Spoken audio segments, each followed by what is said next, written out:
Hi, I'm Carla Dearing, and thanks for joining us at the SUM180 weekly webcast, where we talk about real people's issues around their money and answer your questions.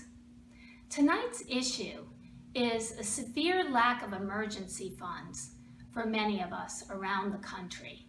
I'm thinking of one client, Stephanie, who's 49 years old and came to us a few months ago with a big concern. Her husband had been unemployed for 18 months. Happily, he had just gotten a job and they were excited for him to get started working again. But during that 18-month period, the expenses had severely tapped their savings.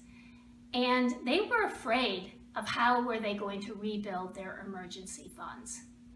They really had two key questions. One is how much to rebuild in terms of emergency funds, and two, probably more importantly, how much damage had been done. Were they going to still be able to retire comfortably in the future? You might be shocked, like I was, to find out how wide and deep this lack of emergency savings goes in this country. A recent article in the Atlantic Monthly entitled "The Secret Shame of Middle-Class Americans" reveals that when asked how they would meet a $400 emergency of any kind, car breaks down, it could be anything, 47% of the respondents, that's nearly half, were saying that they couldn't meet the $400 expense without borrowing or selling something. That was a shock to find out how many of us are cutting it that close without a cushion of savings. Now, Stephanie and her family were lucky. They had been there before and they could get back there again. How much did they need to rebuild?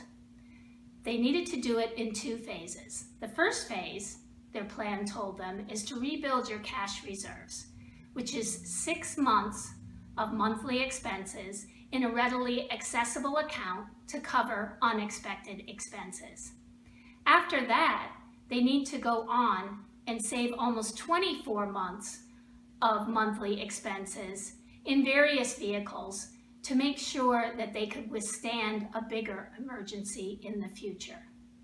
On the question of how much damage was done, there's a great story here.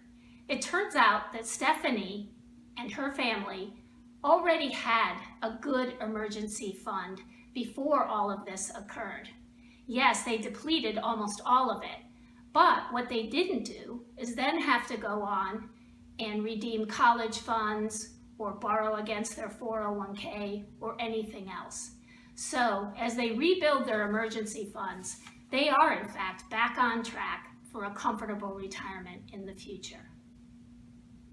We do have time for one question tonight, and I've selected one from Terrell, who is a 39-year-old paint salesman.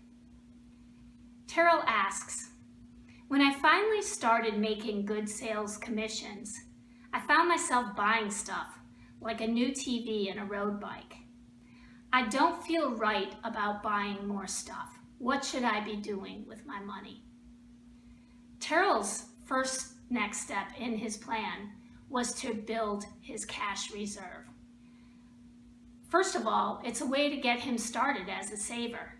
And secondly, as we've said before, it provides him that cushion that he needs for unexpected expenses so that he can move on and save for other assets and investments. How exactly is he to build up his cash reserves? Well, first of all, he needs to get a handle on his expenses. What are his monthly expenses? Once he has a handle on that, number two is to multiply that by 6 and work really hard to build up savings of 6 months of monthly expenses in a readily accessible account so that it's there when you have little emergencies and unexpected expenses. And thirdly, make sure to rebuild that account every time that you use it so that it's there when you need it. That's it for tonight. Thanks for joining us, and keep your comments coming.